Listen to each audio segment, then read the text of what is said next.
Good morning, guys. So I've been dealing with something that I think we all know about, which is this sense of overwhelm recently. That feeling that you're being pulled in multiple different directions. What happens when you feel you're being pulled in multiple different directions? You feel that you're fragmented, that you're not a unity, that you're getting broken up like a cake into different directions. One thing easy, baby. One thing easy, all right. The effect is that you feel diluted. And then what happens when you feel diluted? Well, you feel like you're getting nothing done. And you actually suffer from the illusion that nothing is happening at all, when actually quite the contrary is happening. So today I thought I would just check in about this experience of overwhelm, fragmentation, dilution, and see if we can't just flip the script on it. Because if that is in fact the state that most of us tend to live in, then why not just reframe that and look at it differently and see if we can't feel a bit healthier about it, feel a bit more positive about it? Because if we recognize that that is reality itself and how reality works, then we need to reconcile with that. And if we reconcile with that, then we're going to feel more positive, more boisterous, more energized, and also recognize that the small steps we're making are actually leading somewhere. So one of the things that I've been struggling with recently is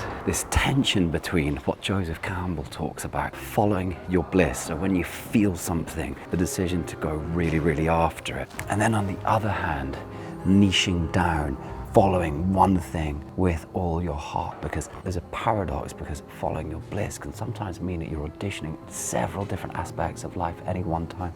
Often that is what life is, it's these interruptions, these different exigencies, these different responsibilities, these different things, and we have to do the pulls in all of these different directions.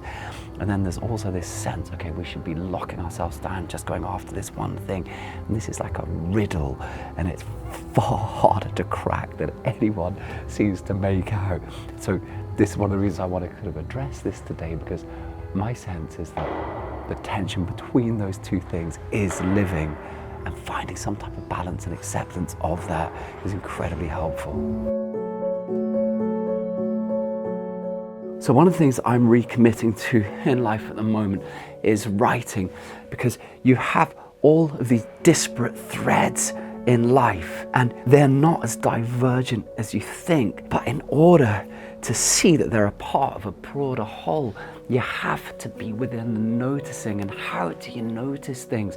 Well, if you're going to notice things deeper, it's not just about a state of mind, which of course is the principal thing, but with so much diluting our focus nowadays, to be within the noticing itself is to make a commitment to the noticing. And that's what writing does.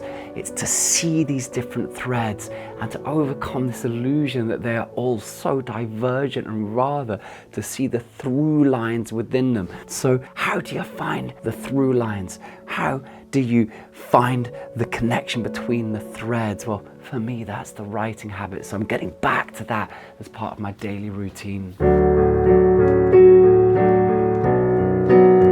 So I've just been getting on with my piano practice, which I try to get to every day. Very limited, don't get lessons, so I'm just picking it up step by step, working out how to do it, but I always try and get half an hour in if I can.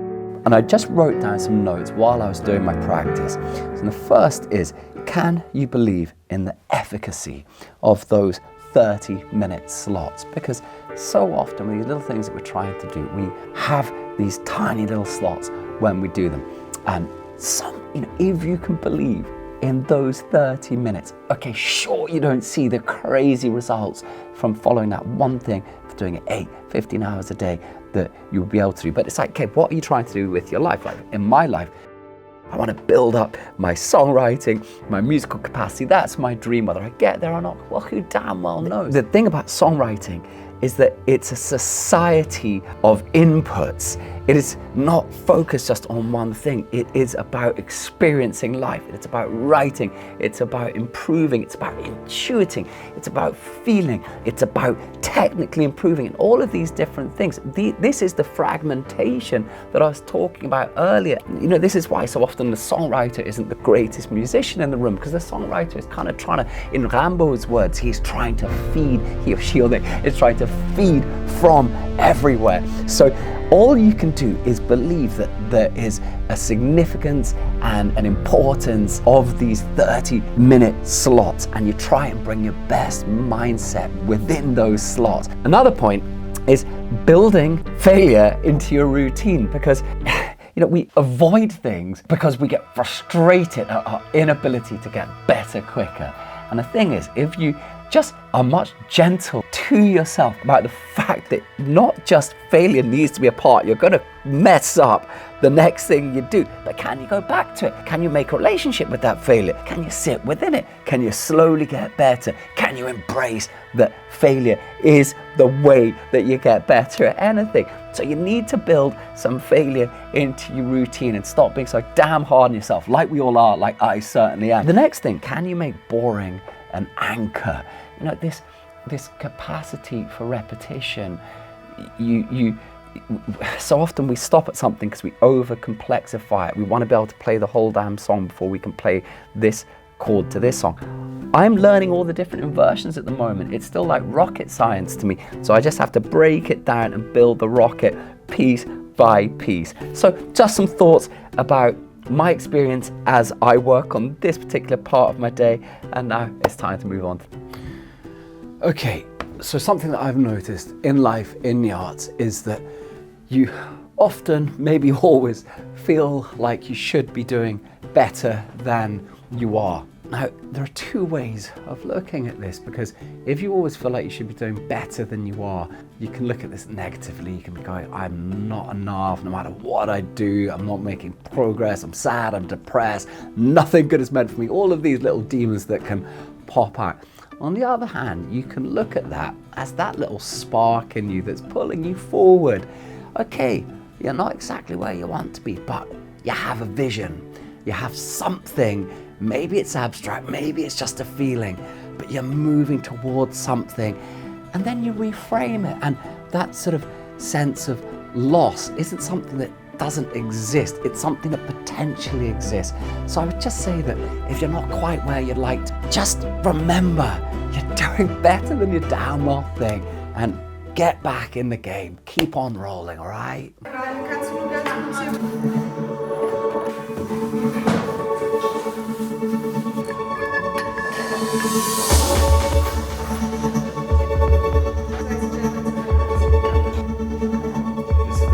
Butter sauce. That is pure sin, Shannon. I'm so full. I feel like I could die, or at least sleep. What is the meaning of life? No meaning. What is the meaning of no meaning? Life. So I'm in the afternoon session. I try to make before I manage. I think that comes from Ryan Holiday. Damn tram! So morning is for prime creativity. So this afternoon editing, I'm working on the edit for Please Let Me Know. I've been shooting it myself, been editing it myself, performing it myself, and it's all about problem solving. And on the one hand, I feel really proud of it. On the other hand, always racked by insecurity on lots of different fronts, especially when you're doing something on your own, because you're only relying on your own expertise. And you know, it's very easy when you're filming yourself to be more focused on the filming and trying to compensate for the universe of limitations that you have when you're doing something on yourself, because of course you can't do any gimbal stuff, you're all just locking it down, you're just working on ideas yourself, and so you've got to say, have I performed it right? Have I been nailing the feeling of the song? And so you're sort of bringing a different type of analysis to it, and because it's afternoon, I'm overly critical of myself. The problem I had is I wanted to get a little bit of movement into the song, and so what I've done is I've been using opaque layers, and I've been programming in some speed ramps and some zooms, gentle zooms, cinematic zooms, and I think it's bringing it alive. One of the interesting things about filming your day is that you notice this quadzillion of tiny little actions that we make, so many decisions, so many thoughts, so many efforts to make these microscopic things suge and fit and collect together into some type of kaleidoscopic whole. And I think that's one of the strange sort of joys about exploring life with film as well, and also with sharing it on YouTube, because that is life. And what's interesting about when you're filming is that you notice, my God, how much effort goes into it. But often nowadays, when we're so distracted, we're sort of in this sort of eternal form of amnesia, where we don't notice the flow of life, the millions of different actions.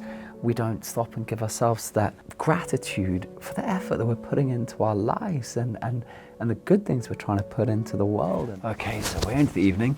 So I've denoised the video for please let me know. Neat video, applied that. I'll check the final version tomorrow, but I think we're pretty close. I think we've got a version. So some jobs getting done.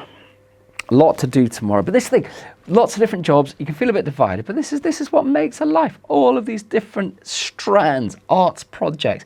You know, nowadays we are having to be our own promoter. We're doing every aspect. We're doing our own budget, doing our own promotion. The important thing is not to feel divided. So just to remember that this is good stuff. You're trying to live up to standard in yourself, trying to check in, try not to burn out. And it's all of it. It's the whole, it's the totality that makes for a life and makes for a project. Step by damn step. So because the song's coming out in a few days, I want to take the opportunity to apply to some curators on Spotify, see if we can get some momentum with the track, with the project. Gotta keep it going. It's like, you know, placing a whole series of bets, and it's got to keep your motivation up, got to keep your head in the game.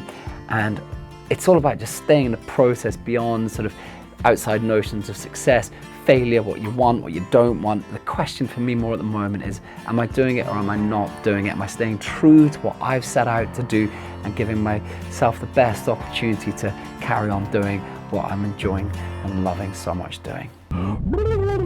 See, rabbits live in here, and I will live with them, with the rabbit herd. But it's concrete rabbits. Concrete rabbits. I can't keep cabbage. I can't keep cabbage. I can't keep cabbage. I can't keep cabbage for the Siamese rabbit. Concrete rabbit. Concrete rabbit. Been a good day, I think. I've stayed in the process. I've done a lot of the stuff that I didn't know that I needed to do. I'm accepting that I've done a good day's work. I mean, my brain is like jelly. It's like dissolved butter. You know, the living, it partly happened in here, but it was also the interruption. It was people knocking on the door. It was having lunch with the collective, with the totality. You know, that's the stuff that makes our life. It was realizing that I'm way behind on aspects of the release. The totality is all of this stuff that so often we're experiencing as a form of friction. But if we actually allow ourselves to accept that that is living, that these little things, that is life, then we can reframe how we feel. And I think it's in that reframing that we start experiencing this mythical, mysterious thing called happiness, and recognizing that this is our lives. This is our chance. But this work is infinite. If you're always going to allow it to overwhelm you, you're never going to enjoy it. So it's like, I'm just trying to acquiesce. I'm within a process. It's about trying to find what I feel to be missing in the world. And that's what the arts is. It's that connection between what you find to be missing and what you believe that you might be able to bring. Grandiose, isn't it?